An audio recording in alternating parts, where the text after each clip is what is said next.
Cara berkomunikasi langsung dengan pikiran alam bawah sadar. Cara berkomunikasi dua arah ini sebenarnya tidak mudah karena kita harus menggunakan sebuah emosi yang dimaksudkan di sini adalah sebuah emosi yang benar-benar tulus.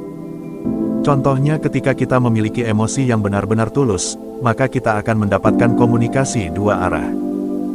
Dan biasanya akan muncul di benak kita, misalnya sebuah informasi atau bisa juga sebuah bimbingan, arahan, angka, kode, lambang sesuatu dan yang ujung-ujungnya menguntungkan kita.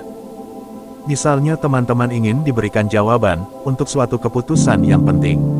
Segala sesuatu emosi yang bersifat keras atau yang intens dia sudah pasti akan melekat.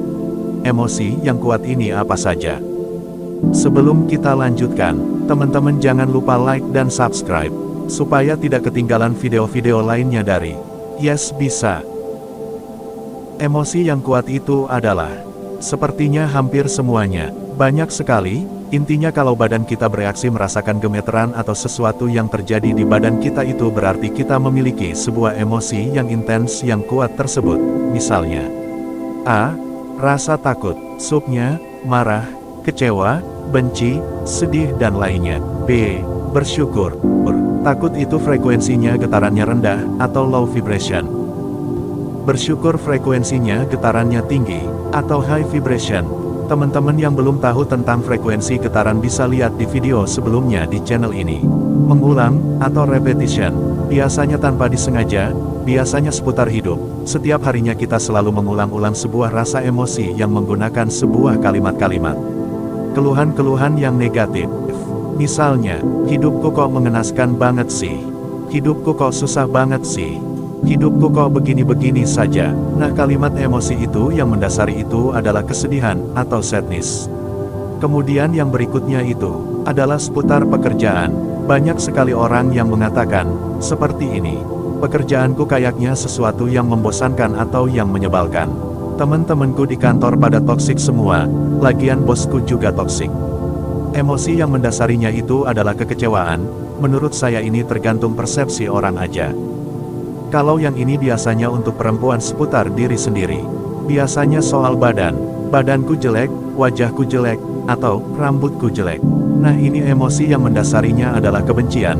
Jadi kita membenci diri kita sendiri.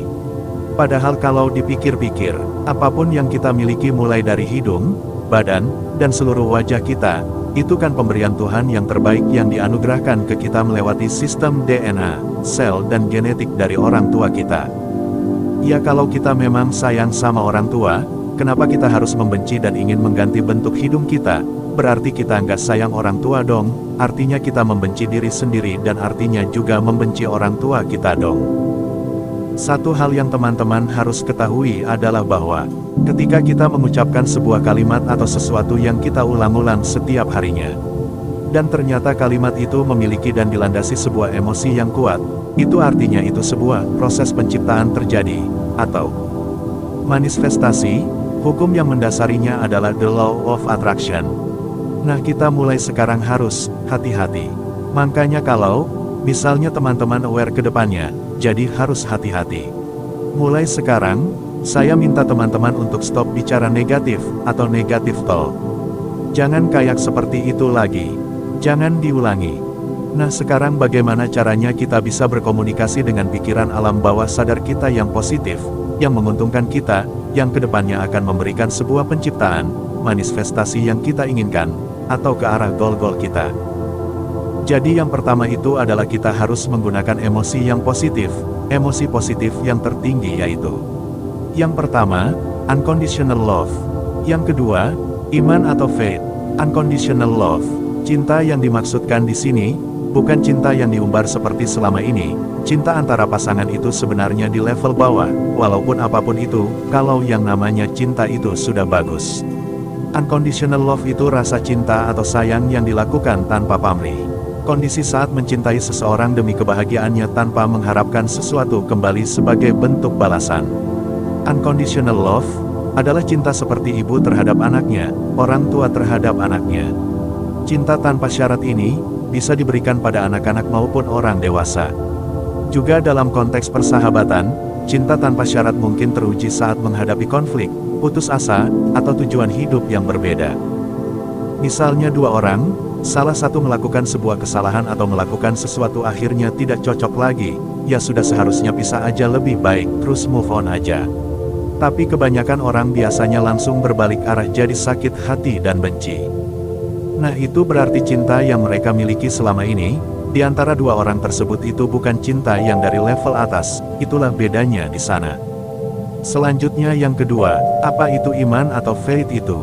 Adalah sebuah keadaan pemikiran yang bisa diinduksi atau diciptakan melalui sebuah instruksi secara berulang, atau sebuah penegasan, atau bisa juga melalui doa, atau afirmasi. Yang menggunakan prinsip dasar autosuggestion atau sugesti otomatis. Cara komunikasi dengan pikiran bawah sadar yang kedua adalah, kita bisa menggunakan visualisasi. Nah aku juga mau kasih tahu sama teman-teman. Semua orang memiliki guru masing-masing dan guru yang ada di dalam diri dan itu adalah guru yang terbaik buat diri kita, yaitu guru sejati. Juga ada yang dinamakan guru pembimbing. Cara berkomunikasi dengan guru pembimbing kita adalah dengan menggunakan visualisasi. Salah satunya karena dia hanya bisa mengakses kita melalui pikiran bawah sadar kita. Jadi semua hal itu, intinya begini sebenarnya kalau kita ngomongin cara kita melihat dunia. Kenapa orang sebut dunia itu sebenarnya maya?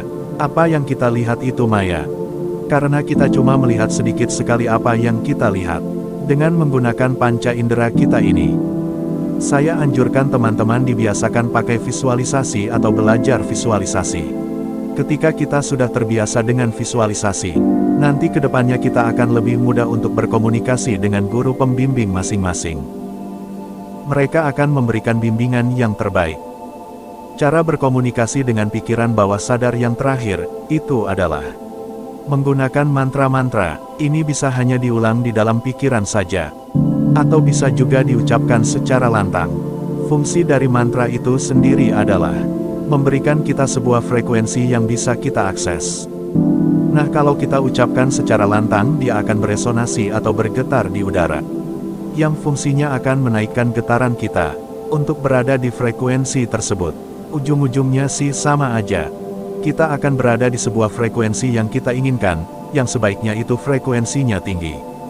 Karena kalau di frekuensinya tinggi, makhluk-makhluk yang kita temui itu adalah yaitu tadi seperti guru pembimbing kita, atau mungkin malaikat, dan lain-lain pokoknya makhluk yang bagus-bagus. Sedangkan kalau di low frekuensi ya makhluk-makhluk yang low frekuensi, ya makhluk yang menakutkan, mungkin bisa disebut dengan hantu, iblis, setan dan lain-lain. Terima kasih.